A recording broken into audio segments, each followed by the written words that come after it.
Hi, good evening, everyone. Thank you so much for joining us for this screening of a special preview clip of the vote airing on your local PBS station, KEET HD. This will be airing Monday and Tuesday at 9 p.m.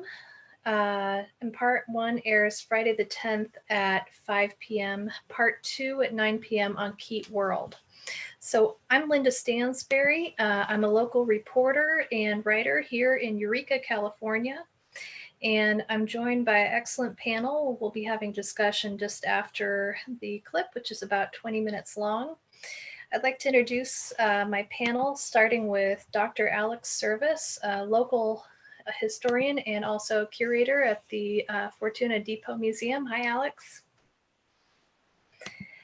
Also joining us is Carolyn Crnich, former county clerk recorder and registrar of voters. Welcome, Carolyn. Glad you could join us. Thank you. Also very excited to have a local community member and healthcare professional, Caterina Kein, with us. Thank you for joining us, Caterina. Thank you for having me. It's an honor. And finally, Sofia Pereira, who's a council member on the Arcata City Council. So, hi, Sofia. So without further ado, we're going to go ahead and roll that clip, and I look forward to joining everyone for a discussion just after that clip. See you soon. Well, welcome back, everybody.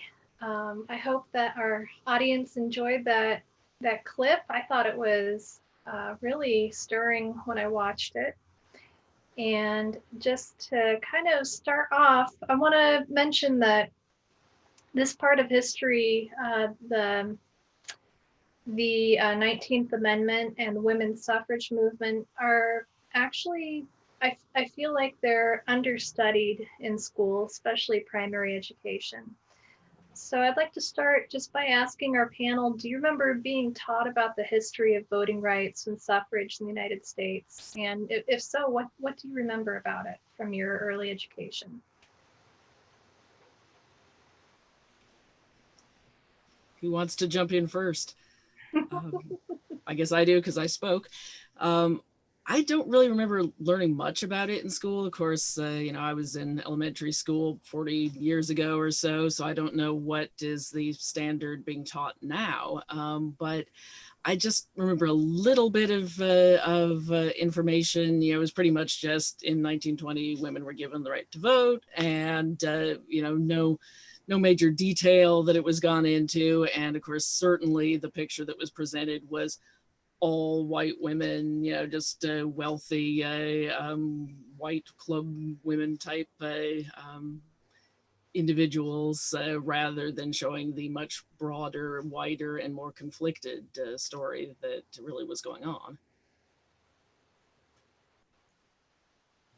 Well, I can remember in my high school education was in the 60s, late 60s, before most of you were born.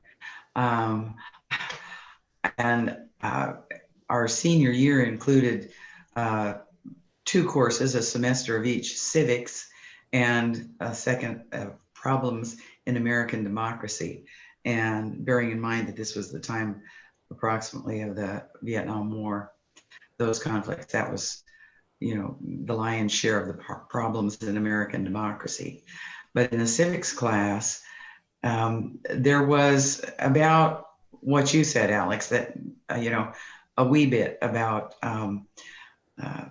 women's suffrage and how it came about to be that that women had the right to vote. Were they given that right, or did they take that right, or did they earn that right? How did it come about? And so that's the only discussion I remember about voting at all. Sophia, what about you? Yeah, I think pretty similarly. I don't have a strong recollection of when I first learned about the 19th Amendment. I think in American history in high school, it feels like that's probably when I first had an awareness of it, kind of in the context of how it fit into later, women's rights and that trajectory with the feminist movement in the 70s. So I kind of remember it in that context of like showing this, kind of this linear progress of, women's suffrage. And then you see this progression of increased rights for women, but very limited. I think from watching this clip, it's really clear how limited that education was of what women's suffrage movement looked like, because from my recollection, it didn't even include, these conversations around race and how the right to vote was also being debated for folks that were, formerly enslaved. So I think that's been a really, I think this conversation is really important to be having in this documentary, because I think that's not something I had any awareness about at all in learning about the 19th Amendment. And Caterina, what about you? When do you remember first learning about women's suffrage and the voting rights throughout history in general?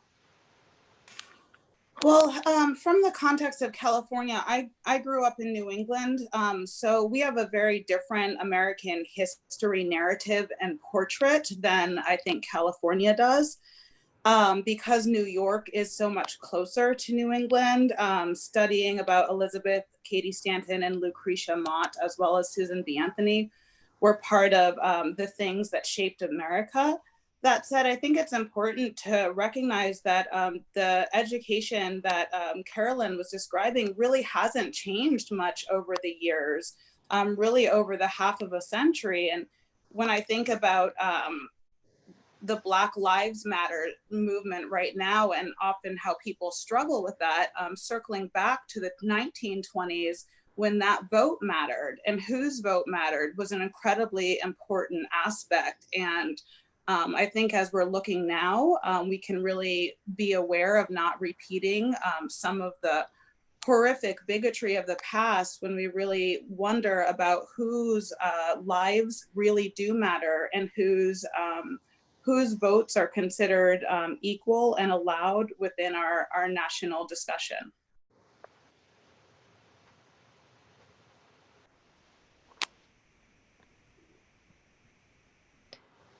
I think that's a very good point. And I wonder, just going back quickly to Elizabeth Cady Stanton and some of the other women who were active in the suffrage movement prior to the 19th Amendment being ratified almost 100 years ago exactly. I feel as though my recollection of history that I was taught as a primary school student really overlooked a lot of their failings in intersectionality.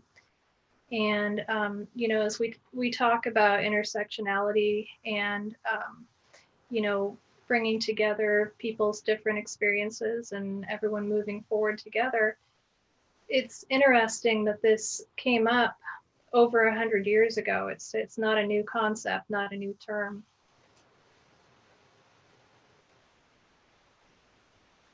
Yeah, that's something that I've found over and over again working on exhibits for the Fortuna Depot Museum for the last few years. We've tried to do a 100 years ago focus for some of our exhibits. And so every month I've been putting up printouts on the wall from magazines and newspapers and so forth from whatever month it was 100 years ago. So, May 1919 and so forth. And one of the really astonishing and kind of chilling things that I've found in looking at that is how much it seems like nothing has changed. Details have changed, our technology has changed, our fashions have changed, but in terms of the issues that people are wrestling with and in terms of the persecution and oppression that so many people are dealing with, you could look at 1919, 1920, and 2019 and 2020, and they're just shockingly the same. They talk about people who don't know history are doomed to repeat it. It seems like even if you do know history, keeps repeating, and we just have to decide, each individual, what role we're going to try to take in that continuing repeating history. And I also want to be careful to counter the narrative that nothing has changed. Certainly for me, as a multi-ethnic woman of color who was born in 1980, I was born into a world of extraordinary power and privilege, just like many Americans are. I've been able to travel freely around the world. I can access any job I want. I can speak multiple languages if I choose to learn them. I can vote. There are so many things that I can do. And it's because of the power of these women, even these women that denied other women of color the opportunities for advancement. So it is important, as we make sure that we don't repeat the past, as we look at how we advance future agendas with that equity lens. It's important for us to remember whose voice are we marginalizing as we advance our own futures. Whose voices do you think are currently being left out of the discussion around civil rights and social justice? Asking the panel.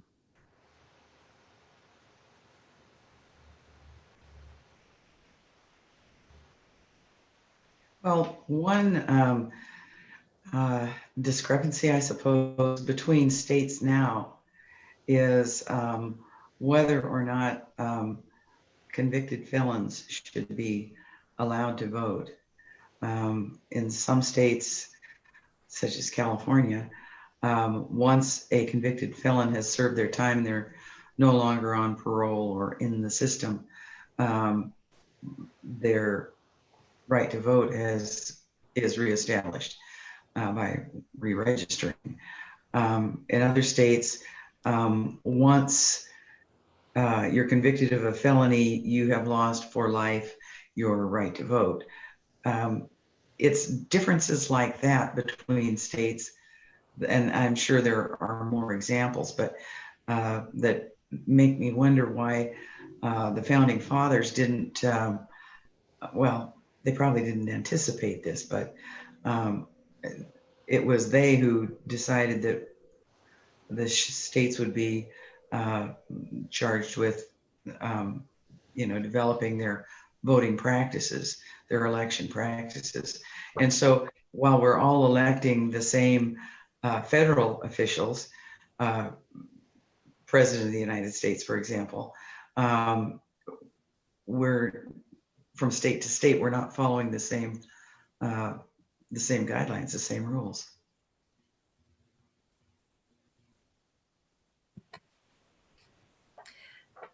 That was something that the clip really illustrated to me that I wasn't, I'm afraid to say I wasn't aware of, that, the right to vote or the right to suffrage wasn't explicitly laid out by our founding fathers. Given this lens on history, do we think that we're going to see a new suffrage movement, a national suffrage movement for people who have been imprisoned or convicted? I don't know. I know the ACLU is actively pursuing it, but and I use that just as an example. There may be others who are, I mean, in some states, there are things like purges and such that voter registration rolls that happen with the intent of, or at least so it would appear, of removing a particular sector of voters, kind of estranging their rights. Well, I think of former gubernatorial candidate Stacey Abrams in Georgia, who really ran a strong campaign that brought in, historically, or I guess sometimes it's funny to say historically disenfranchised, because it makes it sound like as if, they're currently also being disenfranchised as well. But she mobilized a really incredible grassroots campaign across the state of Georgia. her opponent was the Secretary of State. And the Secretary of State is responsible for overseeing, statewide elections and the elections process. And so, there were concerns about the actions that the Secretary of State took in his capacity as also being a candidate. And so she narrowly lost, but now she started an organization called Fair Fight Action and is really working to address voting rights and really making sure that we are not creating more policies to disenfranchise voters that are that should be able to exercise their rights. I mean, there's lots of different ways that we can make it harder or make it easier for people to exercise their right to vote.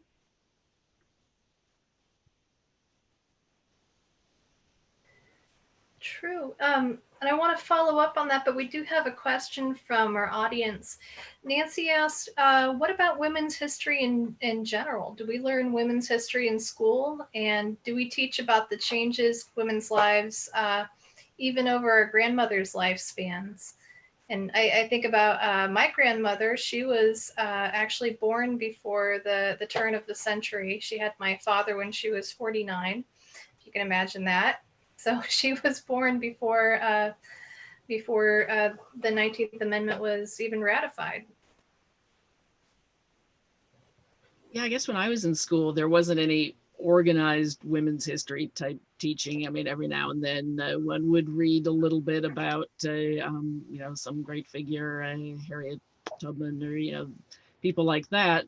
Or, of course, the classic Revolutionary War people, Molly Pitcher and Betsy Ross and all that sort of thing. But there wasn't any kind of real focus of, look, women's history is important. Women's history is something that should be taught. It was just a woman kind of sprinkled in here and there throughout the story, which seemed to be mostly men.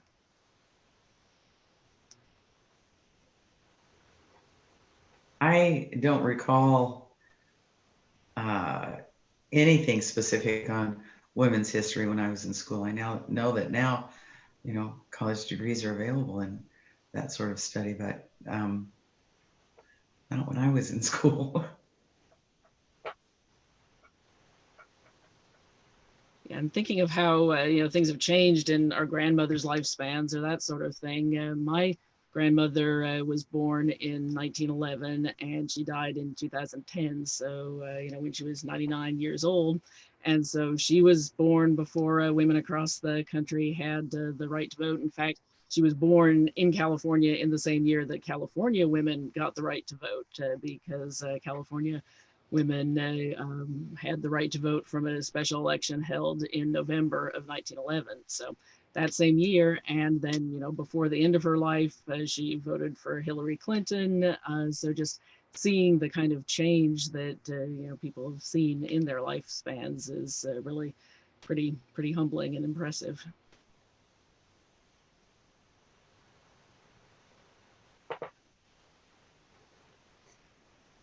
I think there are also I think there's also some lessons about intersectionality when we talk about history too, because it occurs to me, we asked if we were taught women's history in school. I remember being taught history and no one said, this is the history of white men and how they built our country, but it was the default. And I think that can be the case for a lot of education that people get. I know it was for mine.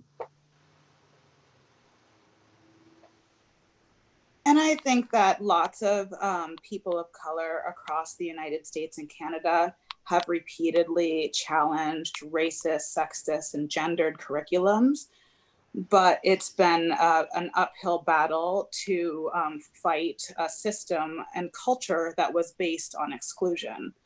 So when minority voices said, hey, something's wrong here, because obviously women and people of color have been the backbone of the building our nation, those voices were then marginalized. And as we know with school to prison pipelines, when children are marginalized, especially students of color, they're more likely to get targeted in disciplinary ways. I know I certainly was. I'm a high school dropout with a master's degree. And it's really important to recognize that even though that we weren't taught that, a lot of times people really weren't listening to students and teachers and faculty that have been dissenting for years and trying to change this curriculum to be more equitable on a daily basis.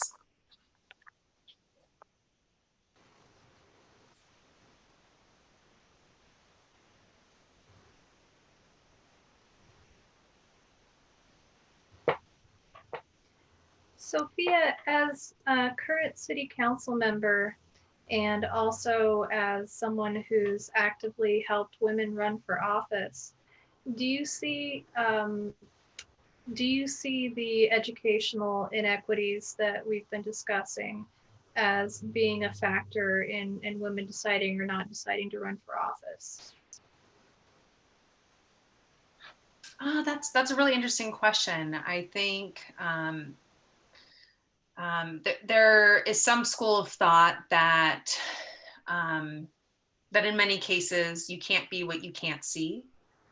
There's not saying that's the only way to look at it, but I think there are definitely folks where if they're not able to see themselves in representation, whether that's in pop culture, whether that's in positions of leadership, and including elected office and positions of power, and in the curriculum in which we learn how the world works. I mean, I think us talking about how we've learned history through this lens of this dominant, viewpoint of white men shaping our country and really erasing or minimizing or kind of tokenizing by saying, oh, here's a women's history section if you are going to get it, or here's a Black history section.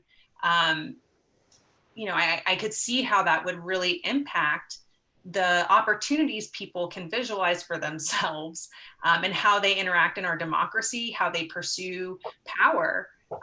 So I think there definitely is a nexus there.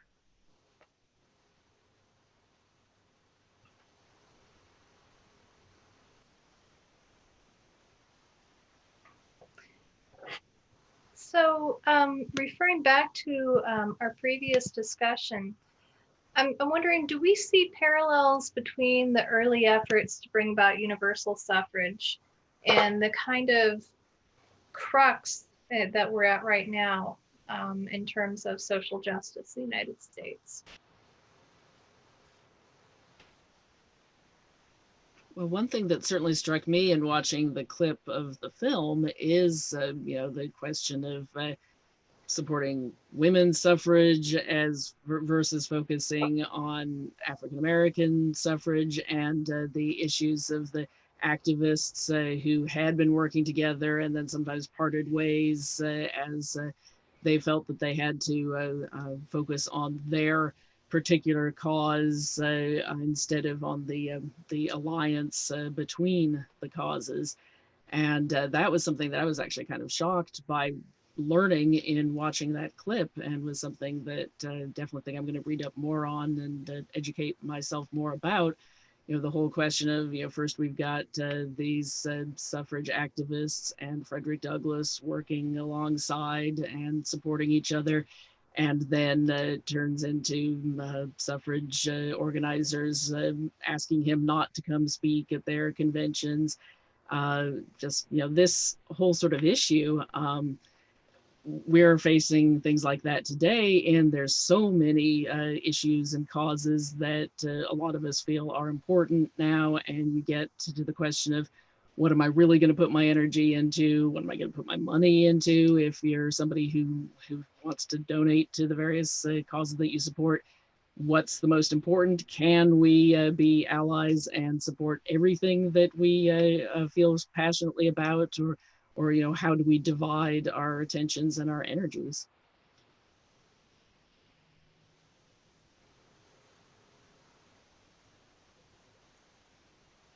Yeah, I would say we definitely still see this today. I think it's really easy to have a perception of scarcity in terms of we can only accomplish so much. And I think that can be true if we truly are trying to do everything on our own and just going, okay, well, this is my one issue, and not looking for where there are natural allies.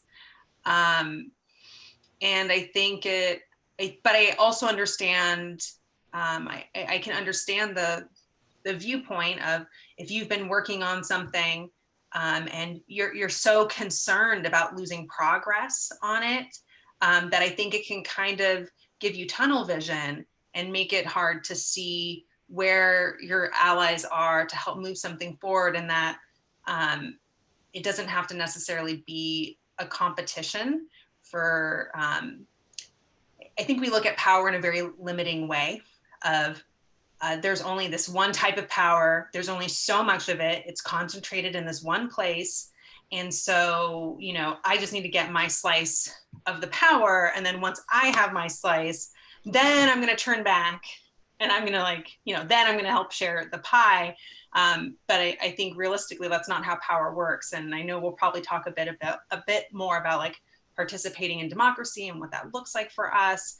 But I think looking at social change through a different lens, that we all have power to affect change, and that we actually are more powerful if we are working together and finding maybe that we're not 100% on a single issue. Maybe there's things that diverge and there's unique needs of our particular causes and what our asks are, but what are the things where we can come together so that we can, you know, share in that that progress.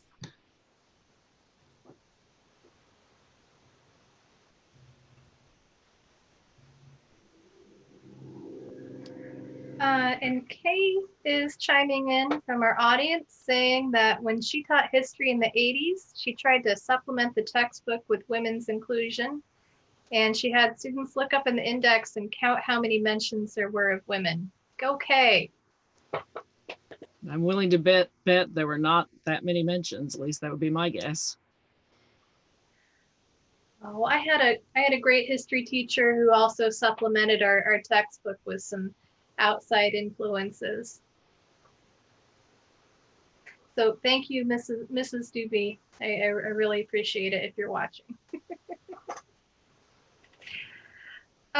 So let's go ahead and talk about participating in democracy. And Carolyn, I'm thinking of you in particular as someone who worked as a registrar for voters for so many years. What does it mean to participate in democracy? How can we be an active force of that? Well, of course, to participate in democracy, the first thing is to vote. But I hope people know there's a little responsibility that comes along with that, in that you have to register to vote, and you need to maintain your registration as current. If you move, if you change your name, and it's an easy thing to do, to go online and just verify that the information that's shown on your voter registration records is current and correct. Now we have in California a system that is statewide and is connected to your driver's license, for example, among other things. And should you say register a vehicle in another county, your voter registration could accidentally get changed to that other county, to the other address that, say you have a summer home in Trinity or Marin County or something. So you need to, well before the election, make sure that you're properly registered to vote so that you can participate in democracy. Make sure your party is correct, or if you like to change parties, that's fine too, just re-register. But also, we have the same-day registration in California, so you can go to the polling place on election day and register and vote. But leave that as a fail-safe. If you want to keep the system running smoothly, it takes your participation. Make sure your name is on that roster when you get to the polling place. It's that kind of thing that keeps the lines flowing nicely. But when somebody, oh, I'm not registered, or oh, I don't live there anymore, but I want to vote anyway. So I think it's very important that people verify their registration, their voter registration well in advance, just to make sure that they're, when they get to the polls on election day, or when they ask for an absentee ballot, it's going to go smoothly.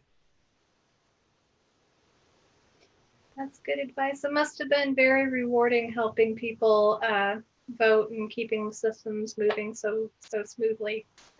Hopefully they're moving smoothly. I haven't been there for 5 years, but I believe they are. So participating in democracy, I'm curious what our panel thinks. What are ways that we currently participate in democracy? What are ways that we may be discouraged, or that we know people are being discouraged participating in democracy? Well, I think it's important how we frame language and frame our activism.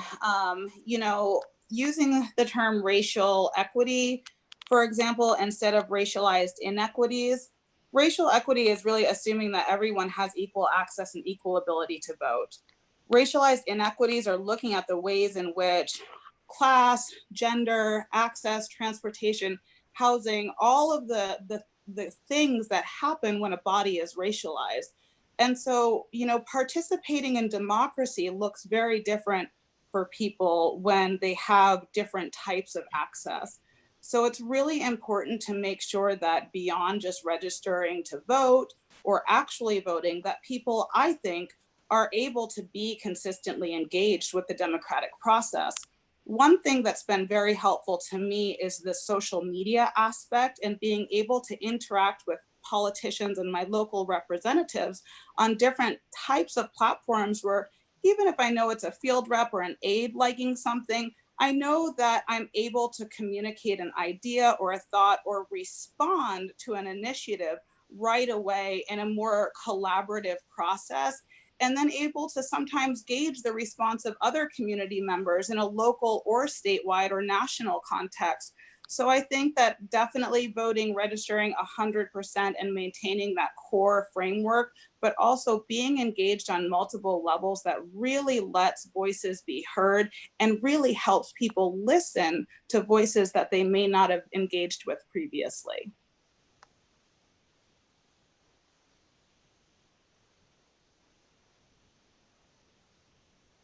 And of course, you know, this year in particular, I guess one thing that we're all facing is the impact of COVID-19 on every aspect of our lives, but specifically in this context on our political actions and on the fact that there is an election coming up. And probably a lot of us are, I know I'm concerned about people going to the polls, about whether enough of us are going to feel safe mingling with all these other people, about what the kind of safety precautions are going to be. So that's, you know, yet another potential roadblock in the way of people's political engagement is at the moment fear. You know, are we going to be safe?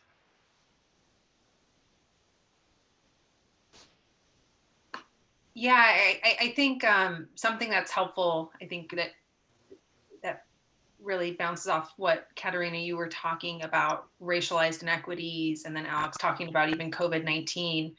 It's like there's studies that show that even rain, like if you're having a rainy election day, that can impact voter turnout.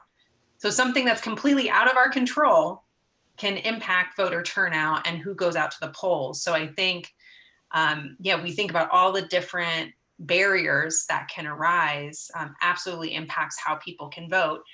Things that are actually created by people, not even something out of our control like the weather.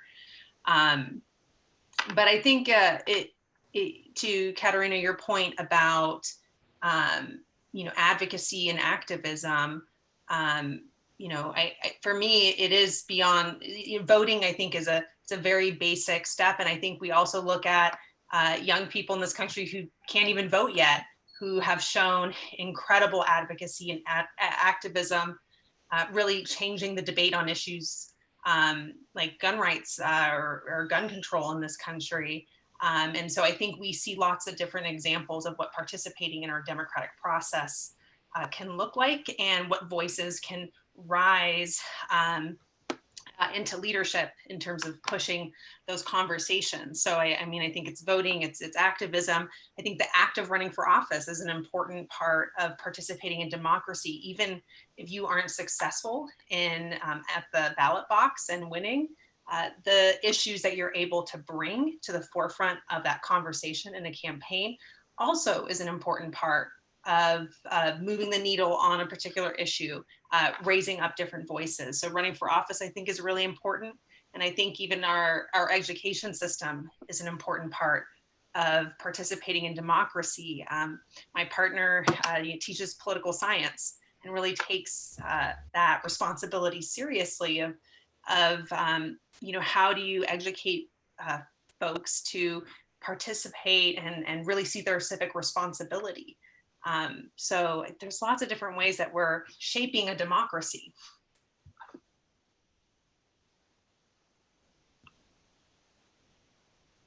Absolutely. I'd also like to put a plug in for volunteering with the elections office.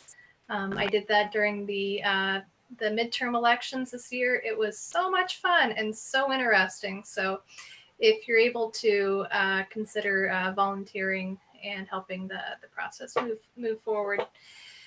So we do have a couple of questions from our audience, and I think this one is going to go towards you, Alex, as the resident historian. Jim asked, did class play a role in the ways women participated in the fight for the vote? Well, it certainly seems that it did, in a sense that maybe because it's mostly the richer women's stories that have been more publicly told. I'm sure people across a wide range of socioeconomic brackets were fighting for the right to vote, but certainly the dominant discourse, the dominant narrative seems to be that of the wealthy white woman who's involved in lots of clubs in her community, lots of social betterment clubs and activities, and mobilizes the club members in support of women's suffrage. When I saw the clip from the film and then started to do a little bit more reading on the whole race versus gender issues in the suffrage fight, I looked through a number of issues of the Crisis magazine, the magazine of the NAACP, which is available online in the really early years, I think 1910 or 1911 up through 1922. They've got full issues of it online with Brown University's digital archive, and reading some of the articles in there, it's just fascinating and really impressive. And there was an editorial that I read, I think from 1911 by W.E.B. Du Bois, talking about the difference between the suffrage movement in the United States and the suffrage movement in England. And the way he saw it was that the British suffrage movement was across class boundaries, that the wealthy women and the working class women were working hand in hand, side by side. This may have been a bit of over romanticizing, but that was how he saw their movement, but saw that the American suffrage movement really was divided by race and by class, and that it was hard to find the alliances that should be there because of these divisions.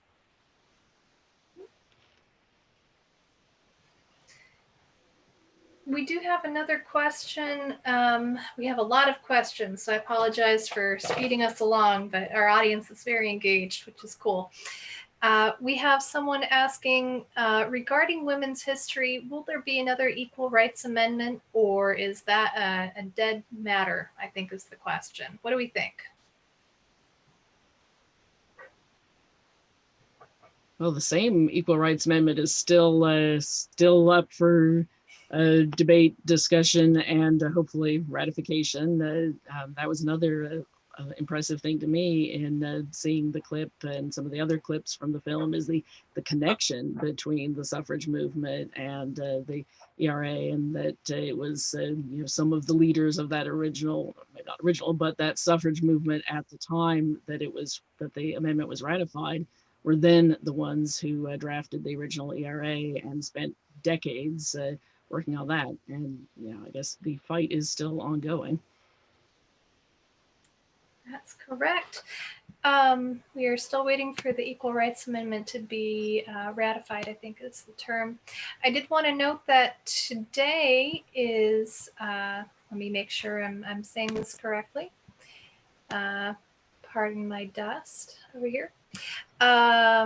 Today commemorates the signing of the Civil Rights Act of 1964.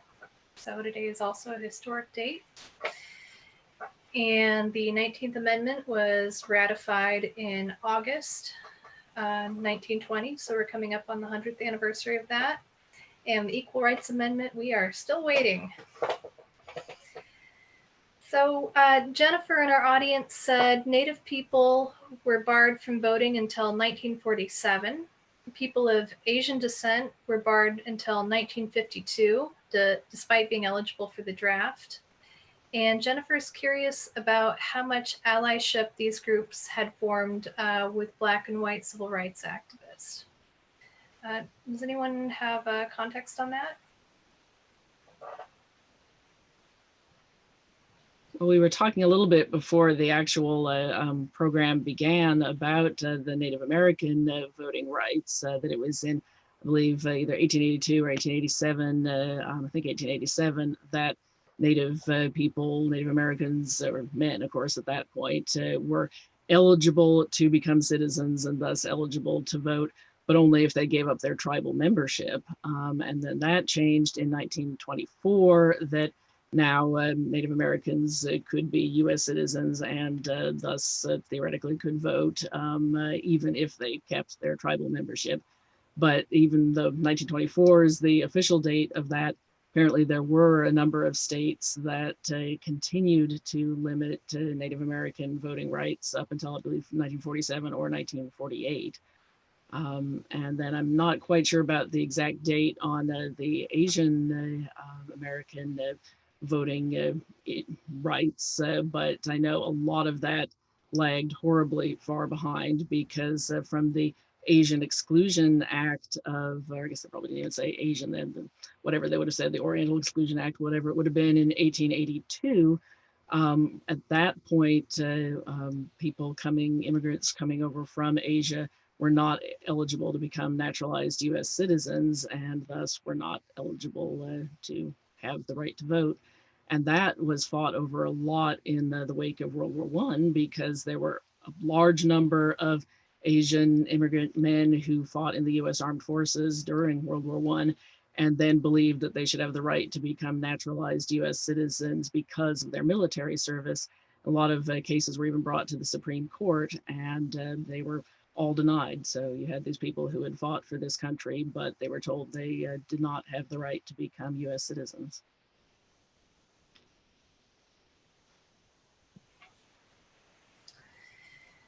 And I think that there are some other, I think that when the documentary airs on Monday and Tuesday of next week, there'll be some further context on that for our viewers. So I hope you'll tune in and I'll give those air dates before we leave tonight.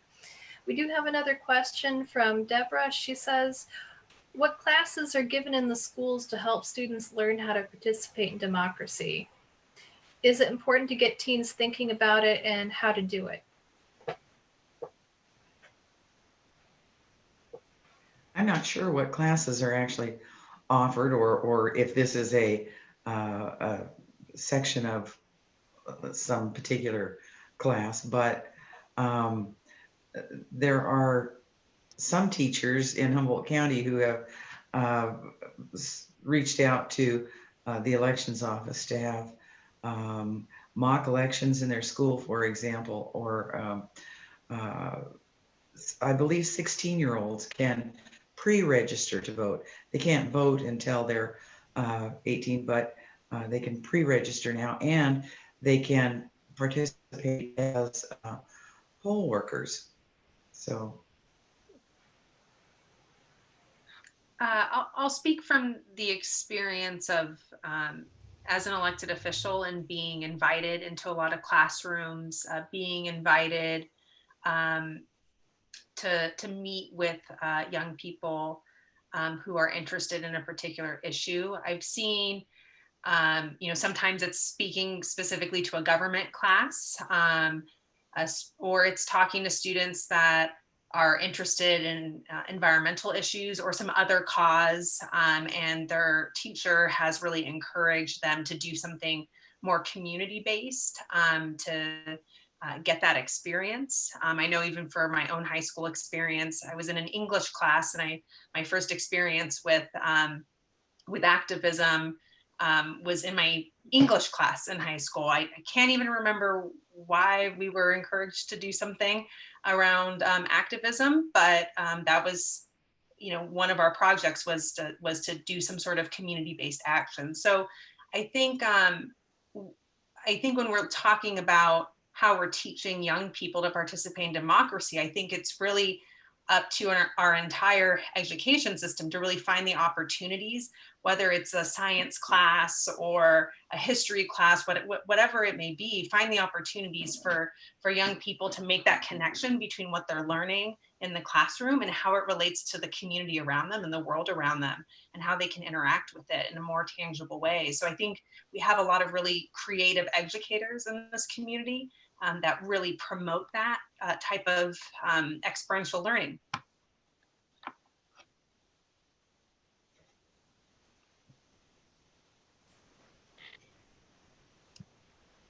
And we do have another question here from Kay.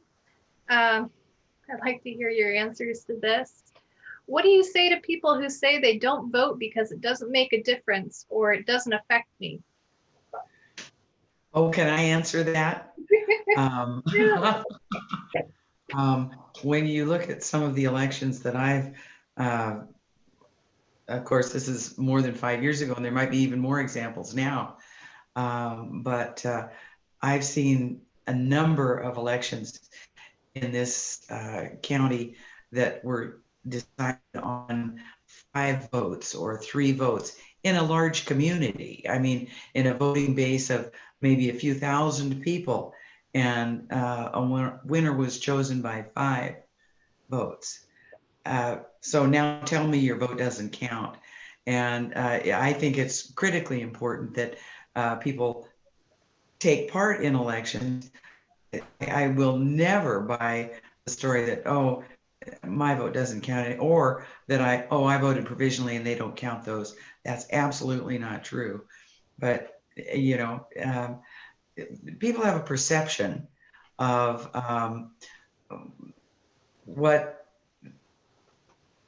is happening in some other part of the country. They think is also the situation in Humboldt County or in their county, wherever they are.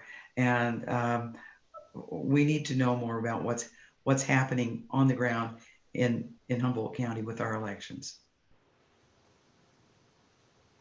And when I was growing up in Indiana, my father worked for several years for a local congressman. And I remember there was one year that the election was contested because the congressman that my dad worked for had won by something like 15 votes. So his opponent asked for a recount, and the recount took a long time, maybe almost close to a year. It was certainly more than half a year. And by the end of the recount, the congressman was still declared the winner, but this time it was by 2 votes. So that's another example where if people had said my vote doesn't count and they hadn't come out to vote on that one, it would have made a huge, huge difference. Mm-hmm. One of the things I really love about the state of California is the vote by mail.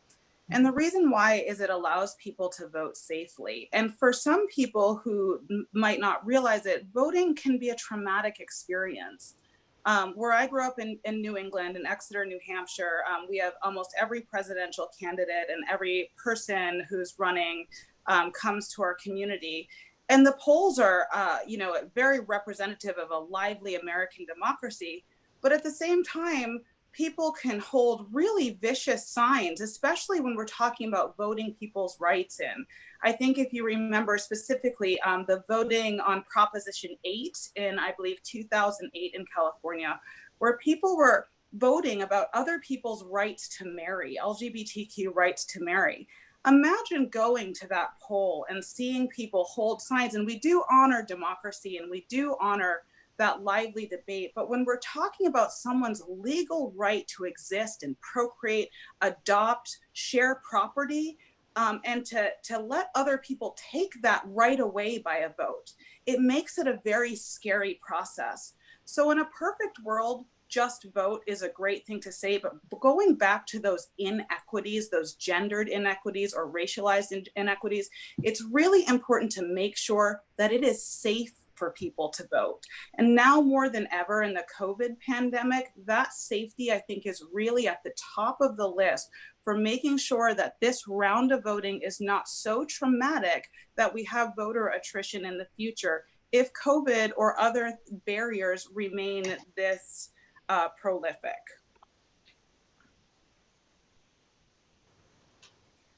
Yeah, I think it also makes a difference. I think to your point, Caterina, about what's on the ballot obviously makes a big difference in terms of people feeling like this is a process that they, whether or not they should be engaging in or feel safe to engage in it. And I think that's why it's also important to think about like who's running for office, who has access to the political networks and influence to mount a competitive campaign, or who has the resources to, to run a grassroots campaign, whatever it may be. But I think there are folks that have felt that, what's the difference between candidate A or candidate B?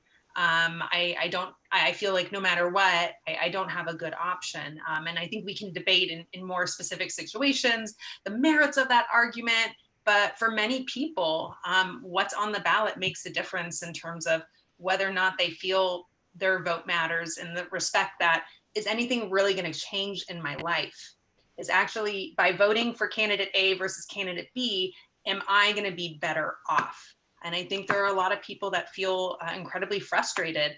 And I think feeling like, what's the difference? And I think we have great examples, Carolyn, to your point, that it absolutely can make a difference, right? That one, especially on a local level, voting at the local level, especially makes a huge difference. Voting for president in California looks a little different. But I think who's on the ballot makes a big difference. And I think we've seen shifts in Congress, for example, based on non-traditional candidates that have proven to be very successful. So I think we're starting to see a trend of different voices, different perspectives in candidates that are running for office. And I think that will help in terms of engaging folks that have felt like it was not worth engaging in the process to begin with. And I think it's also important to note, I remember learning this before I ran for office, that people are so busy, they only have 5 minutes a week to focus on something political or a candidate. So you as a candidate have to try and break through the noise to capture maybe up to 5 minutes of someone's attention. Like, right, we all have busy lives, we have things going on. And so I think going back to those concerns about structural barriers, how do we make it really, like, are we making it more challenging for people to want to engage in the process, or to break through the noise and really figure out who's actually going to be the right elected official or elected representative for them? And I think as much as candidates are an influence of, first of all, will people go to the polls, but or send in their, will they vote? Back to what Caterina was saying, that the issues on the ballot, all of the propositions on our California ballot, people look at those and say, oh God, I don't have time to look at that. I don't want to read the whole thing. But there are a number of resources that are readily available. And, you know, given the period of time, you have at least 30 days from the time the sample ballot comes out to election day. And there are a number of resources, including the League of Women Voters, who publishes the arguments for and against, the discussions of all of the issues in a totally nonpartisan way, just the facts, and a discussion of each of the issues. There are a lot of resources that if voters took, 10 minutes a week, they could decide on all of the matters on the ballot well before the election.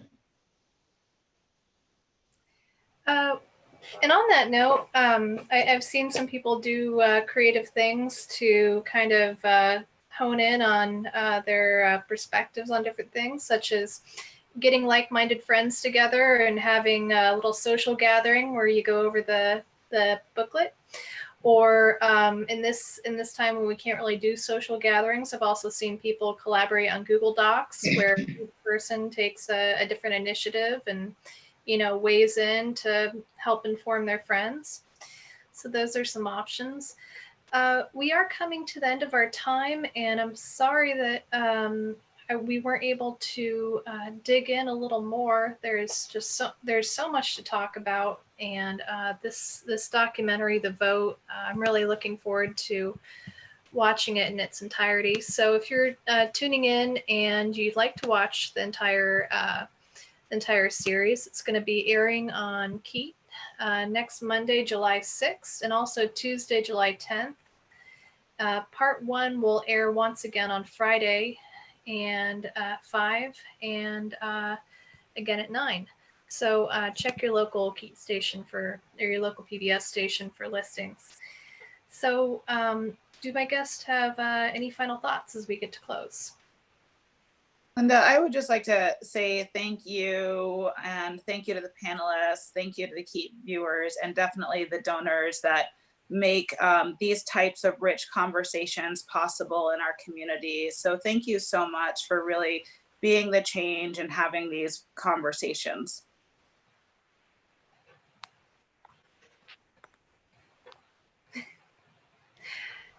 Yes. Thank you, Caterina. I couldn't say it better myself. I think you took the words out of all our mouths. So thank you once again to my panelists, Caterina Kein, Carolyn Crnich, Alex Service, and Sofia Pereira. Thank you to Katie and the team over at KEET, and to all of our viewers and everyone who participated in the discussion. And we'll see you another time. Thank you all. Thank you.